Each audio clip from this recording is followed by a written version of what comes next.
Saya menentang kalau Papua itu untuk ganti sawit. Indonesia merupakan negara penghasil sawit terbesar di dunia. Lalu, mengapa harga minyak goreng masih mahal? Bahkan, kita kalah dengan negara-negara lain, seperti Malaysia. Harga tandan buah segar atau TBS yang anjlok memaksa petani sawit mengambil risiko berbahaya dengan menjual TBS hasil panen ke Malaysia, mana harganya anjlok bahkan mencapai Rp1.000 per kilogramnya. Waduh. Sementara harga TBS di Malaysia bisa mencapai Rp5.000 per kilogram. Wow. Mereka investasi Malaysia itu cerdas. Bahkan ada yang ke sawit dan investasinya di sawit di Indonesia.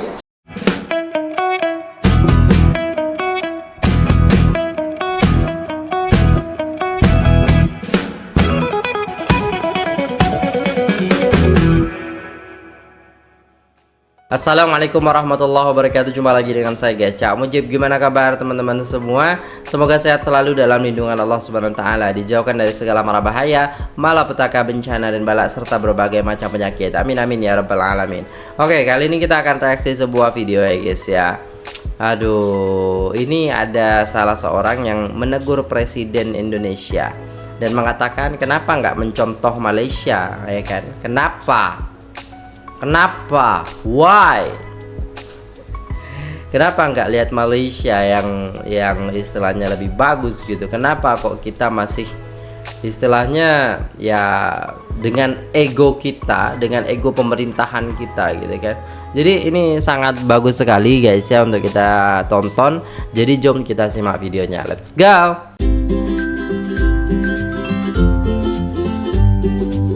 Saya menentang kalau Papua itu untuk ganti sawit.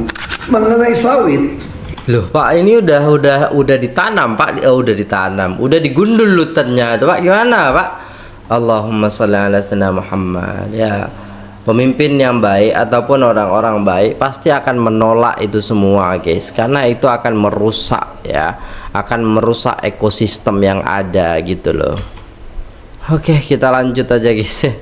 ini kebetulan saya pernah jadi bupati. Waktu saya jadi bupati pun kita sempat menolak sawit. Kenapa? Satu pihak kita butuh ekonomi untuk rakyat. Karena plasma 20% pun apalagi 80% ditemukan di lapangan itu banyak nomini, pinjem nama orang doang. Nah, Itu tidak jalan. Makanya saya usulkan dulu, kalau pengusaha mau 20 atau 80%, 80% nggak mungkin pengusaha bisa lakukan ya. Kalau 20% saja atau 40% saja, itu menjadi milik desa, dikelola oleh pengusaha, orang desa yang mau kerja di sana, ya digaji seperti biasa. Lalu keuntungannya itu kayak koperasi desa dibagikan. Sekarang banyak sekali lahan-lahan yang disita. Harusnya waktu disita menjadi milik desa, menjadi milik koperasi rakyat. Harusnya koperasi merah putih yang memegang, bukan BUMN. Lagi pula kita bicara dengan hutan. Dari zaman Belanda, kenapa Belanda membuat hutan lindung di Belitung? Yang terjadi di tengahnya dicolong. Kita udah lihat banyak yang viral. Namanya hutan lindung di tengah dicolong. Masa nggak ada pejabat yang tahu itu dicolong? Nah, di mana aparat? Di mana oknum-oknum bekerja? Nah, foto udara saja satelit sekarang nggak usah pakai helikopter kok. Nggak ada helikopter, pakai drone juga bisa dapat. Jadi kalau mau berantas ini gampang. Nah, sekarang Pak Prabowo mau dan di Papua untuk jadi sawit. Sawit di Malaysia itu ditanam di bekas tailing timah. Nah, Tapi hutan-hutan di Malaysia ditanamnya di bekas timah gitu loh guys, bekas istilahnya penambangan gitu ya. Kayak bagus berarti ya. tidak dibongkar. Sawit ini kan didatangkan dari Afrika. Nah, Belitung bekas tailing timah ditanam sawit bisa hidup kok, dikasih pupuk. Karena tanaman kan maunya makan pupuk, makan air gitu. Iya. Tapi hutannya ya jangan. Tapi hutan bisa kita manfaatkan untuk hasil. Orang dulu pun tahu kemanfaatan potong hutannya. Dia potong di sini, di sini, di sini. Dan ini tumbuh lagi gitu loh. Dia tutupin lagi, benihnya tumbuh lagi. Tapi kalau Anda rubah Hutan jadi sawit. Hujan, rainforest, jadi sawit, tanaman monokultur. Itu banyak ngomong. Di mana flora fauna kita akan bisa hidup. Betul. Dan ini akan membawa bencana lagi seperti di Sumatera. Karena di Sumatera udah melampaui. Udah melampaui itu. Ya, udah melampaui. Guys ya, banyak banget sawitnya berarti kan. Allah. apakah Papua akan menjadi seperti itu juga nantinya? Naudzubillah guys, ya kasihan banget guys. Tambang, kita mengerti. Ada menteri mengatakan semua negara kaya juga main tambang, potong hutan. Iya, negara maju semua pernah lakukan. Tapi bedanya apa? Pajak mereka udah tua, mereka dipelihara oleh negara. Sekarang kita udah tua, pajak kita bisa balikin nggak untuk pelihara kita pensiun? Nggak bisa. Sudah kedua, bagi hasil itu jelas. Misalnya contoh, kita sudah ada yang di migas, lifting angkat 15% di luar pajak royalti. Nah sekarang kenapa orang nambang, Anda minta royalti bayar sudah bagus, kenapa nggak bikin satu cara yang baru? Anda tambang emas 1000 ton, 200 ton punya negara. Anda mengatakan investor nggak ada yang mau. Siapa yang bilang nggak mau? Anda cek saja. Banyak perusahaan dari asing di Indonesia ada partner lokal dapat 15%, 20% kok. Kenapa itu nggak jadi jatah negara saja? Yang mau tambang silakan kasih. Semua hutang bisa dilunasi. Ya tambang bisa dapat uang lagi, bisa tanam kembali. Cina juga banyak potong hutan, tapi dia juga melakukan penanaman reboisasi yang luar biasa. Nah kita cuma potong saja, hutan lindung pun disikat. Nah, itu pura-pura nggak ada yang tahu. Ya sekali lagi saya menentang kalau Papua itu untuk ganti sawit. Tapi kalau daerah bekas tambang, tailing, daerah yang tandus, Anda tanamin sawit masih oke untuk supaya ketahanan energi. Jadi jangan, kata nenek saya, tukar beras dengan ubi. Itu aja saran saya. Ya, harga tandan buah segar yang anjlok memaksa petani sawit di Kalimantan mengambil risiko berbahaya dengan menjual TBS hasil panen ke Malaysia meski bukan melalui mekanisme ekspor. Dan terkait hal tersebut, langkah petani sawit dinilai menghilangkan nilai tambah pengelolaan crude palm oil atau CPO dalam negeri yang berakibat akan menurunkan pasokan minyak goreng di tanah air. Harga tandan buah segar atau TBS yang anjlok memaksa petani sawit mengambil risiko berbahaya dengan menjual TBS hasil panen ke Malaysia. Hal tersebut dikarenakan petani enggan menjual ke produsen Indonesia di mana harganya anjlok bahkan mencapai Rp1.000 per kilogramnya. Waduh. Sementara harga TBS di Malaysia bisa mencapai Rp5.000 per kilogram. Wow. Anjloknya harga TBS petani sawit disebabkan produsen masih memiliki banyak stok sehingga pengiriman ekspor ke luar negeri rendah yang membuat harga tandan buah segar sawit menjadi ambrol. Direktur Center PT Economic and Law Studies atau Celios Bima Yudhistira menilai langkah petani sawit Indonesia ini dapat menghilangkan nilai tambah pengelolaan crude palm oil atau CPO dalam negeri yang berakibat akan menurunkan pasokan minyak goreng dalam negeri. Sebenarnya ketika petani dia menjual sawit ke luar negeri, memang secara pendapatan petani dengan harga tandan buah segar yang lebih tinggi menguntungkan. Tetapi dari persepsi secara luas, petani menjual bahan mentah itu artinya ada nilai tambah yang hilang, dan ini bisa berakibat pada kebutuhan TBS untuk pengolahan CPO yang kemudian diolah menjadi minyak goreng di dalam negeri bisa mengalami penurunan pasokan. Iya, gimana nggak mengalami penurunan pemasok? Iya, harganya aja beda jauh, Mbak. Pak gitu ya, Mbak gitu. Susah lah, petani itu pengennya sejahtera juga, petani itu pengennya juga istilahnya ya harganya nggak gitu-gitu amat gitu ya. Susah ya guys ya. Nanti ada itu ya penguringnya tapi harganya 1.000 sekilo. Siapa yang mau tanam dah susah-susah gitu kan, jual murah-murah. Aneh bang. Di sisi lain, apalagi hasil kelapa sawit secara terus-menerus dikonsumsi ke luar negeri, maka tidak akan positif bagi ekosistem maupun perekonomian Indonesia. Terlebih lagi saat ini harga minyak goreng khususnya curah terus mengalami penurunan sesuai dengan target pemerintah sebesar Rp14.000 per liter atau Rp15.500 per kilogram. Malaysia, mereka investasi Malaysia itu cerdas, bahkan ada yang ke sawit dan investasinya di sawit di Indonesia. Saya punya datanya, mereka berinvestasi hampir 28.000 hektar karena harga sawit lagi tinggi. Mereka investasi di Indonesia dan kemudian dibawa ke Malaysia untuk dana haji. Nah, dana haji kita nggak ada investasi ke sawit, tidak ada investasi ke properti di Mekah dan Madinah. Tuh guys, bedanya kecerdasan pemerintah Indonesia dan juga Malaysia, beda jauh tuh katanya guys. dana haji dikorupsi kalau di Indonesia. Di Malaysia dibuat investasi. Korupsi, investasi. Beda jauh kan? Beda jauh. Yang untuk ibadah saja masih dikorupsi, ya kan? Apalagi yang bukan untuk ibadah gitu loh guys ya. Aduh. Ini bukti Malaysia kuasai perkebunan kelapa sawit di Indonesia. Ternyata di Indonesia terdapat lebih dari 13 perusahaan besar perkebunan kelapa sawit asal negeri jiran Malaysia menguasai lebih dari 2 juta hektar lahan. Perusahaan perkebunan asal Malaysia di Indonesia tersebar dari Sabang sampai Merauke. Wow. Jika ditotal, pendapatan dari 13 perusahaan perkebunan tersebut setidaknya mencapai nilai 20,96 triliun rupiah Gila. setiap tahunnya.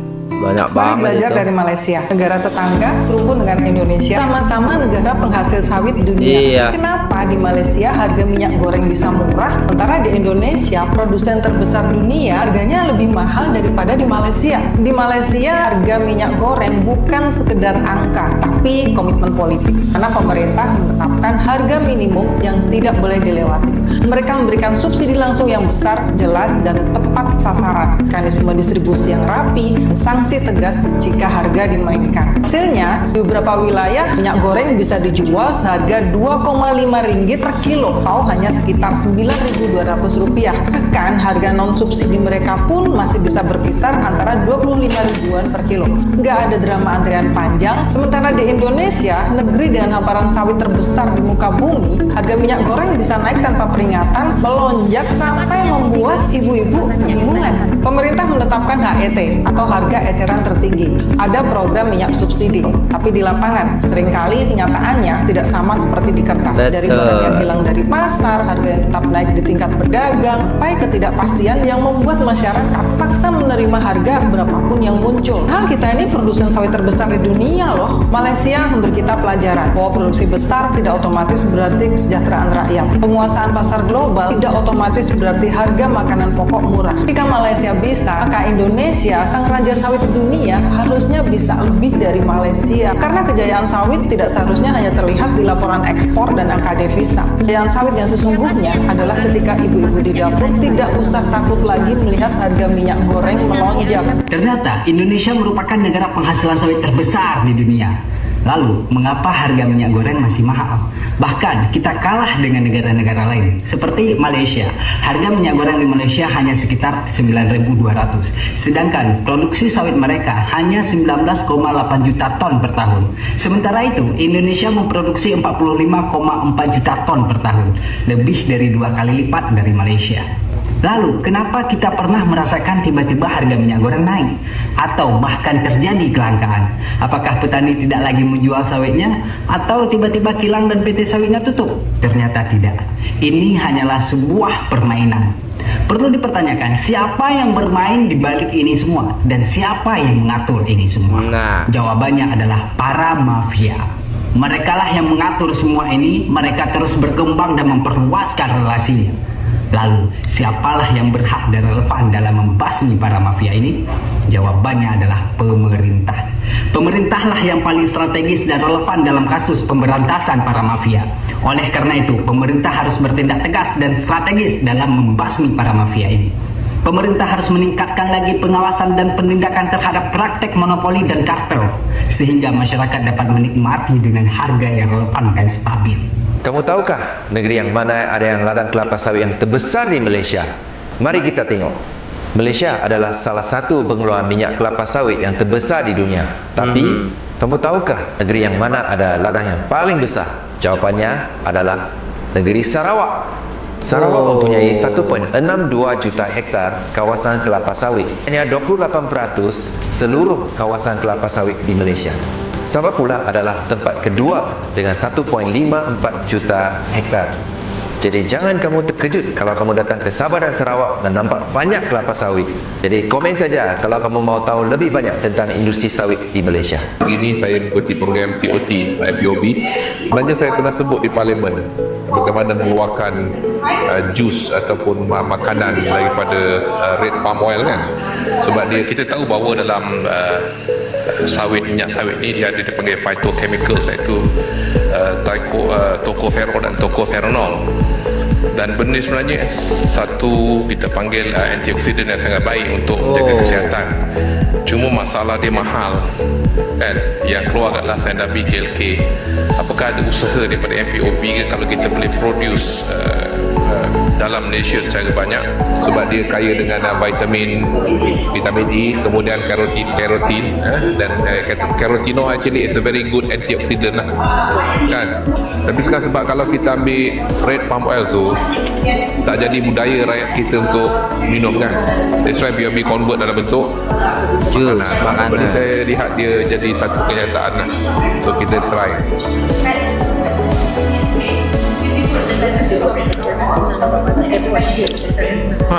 Mana dia produk ni bukan saja sebagai minuman biasa, tapi dia boleh jadi sebagai minuman kesihatan kan. Wow. Vitamin E sebenarnya very good untuk apa? Untuk dia ni untuk mata. Kalau untuk orang tua ambil itu je lah, tocotrienol lah. Tocotrienol.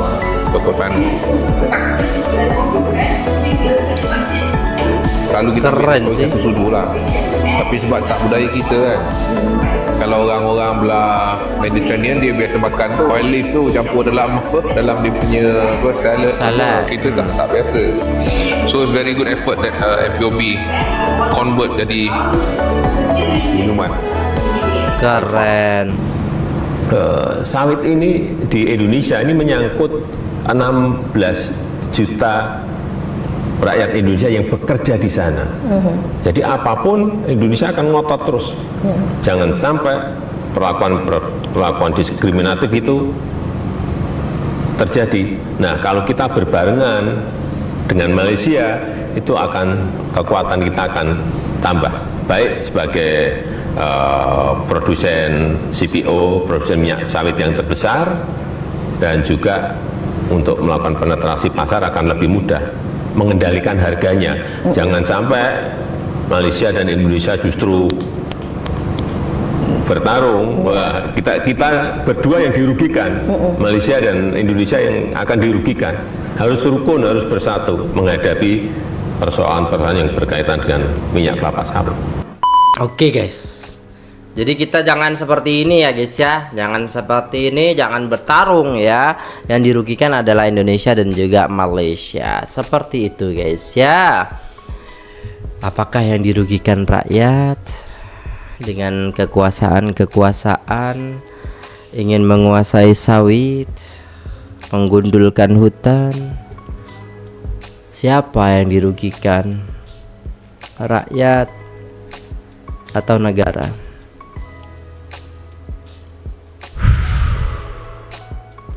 Betul, Ahok katanya cakap. Ladang-ladang sawit di Malaysia ditanam di tanah datar. Jika berlaku banjir, ladang sawit tergenang air banjir, tetapi pokok tidak mati. Hutan-hutan di atas bukit kerajaan jaga dijadikan hutan simpan. Ada akta boleh didakwa jika ada menceroboh, sebab pokok hutan itu berbagai jenis. Jika ditebang semua, musnahlah spesies pokok-pokok hutan yang berharga itu yang hidup ratusan tahun. Jadi di Malaysia itu ya benar kata Pak Ahok tadi, di sana itu bekas-bekas tambang dan lain sebagainya dijadikan itu gitu kan. Tanah-tanah datar bukan hutan yang dijadikan gitu loh guys ya. Iya benar kata Pak Ahok, tapi udah lama ada proyek ambisius untuk petani di Malaysia. Tahun 1956 sebelum merdeka udah ditubuhkan Felda, dan permohonan peserta peneroka Felda itu dibuka pada 1962. Program peserta Felda dapat 10 hektar atau 4.000 hektar tanah beserta lot kediaman, tanah kediaman dirasmikan oleh Perdana Menteri Malaysia kedua Tun Abdul Razak di tanah bekas lahan tambang. Oh gitu. Itu ada, tetapi tapi zaman dahulu juga ada babat hutan untuk tanam sawit, mungkin 40% hutan dan lainnya bekas tambang tua tinggalan pengerokan penjajah Jepun dan British. Boleh dilihat ya tarikh penubuhan Felda, yaitu setahun sebelum kemerdekaan Malaysia. Hutan Malaysia ada juga pengambilan hasil kayu, tapi dikawal karena merusakkan sumber tadahan air. Jadi ini memang dengan adanya Velda itu dan juga bekas tambang tua peninggalan atau bekas tambangnya penjajah Jepun dan juga British itu malah dijadikan sawit gitu loh. Bener apa yang dikatakan Pak Ahok ya. Sedangkan kita bekas tambang udah gitu-gitu aja guys ya. Wah beda emang ya guys ya. Pemerintah Indonesia dan Malaysia ini kayaknya Indonesia memang harus belajar terus kepada Malaysia supaya lebih baik lagi gitu loh guys ya. Meskipun istilahnya mungkin ya dari pandangan teman-teman Malaysia belum sempurna, tapi dari segi ya guys ya, perbandingan dari kita Indonesia dan Malaysia ini dalam bab dalam bab penanaman, pembabatan hutan dan lain sebagainya, kayaknya lebih tertata di Malaysia daripada di Indonesia gitu kan. Ya buktinya belum ada istilahnya kayak bencana-bencana yang sangat-sangat besar yang ada gelondongan kayu. Makanya tadi disebutkan ada juga penebangan tapi itu dikawal, berarti kan ada pembaruan terus gitu meskipun ditebang gitu loh guys ya. Berbeda halnya kalau di sini gundul ya gundul gitu loh guys ya. Ya gitulah guys ya. Terima kasih udah tengok video ini sampai selesai, semoga bermanfaat. Gimana menurut teman-teman, komen aja di bawah. Saya pamit undur diri. Assalamualaikum warahmatullahi wabarakatuh.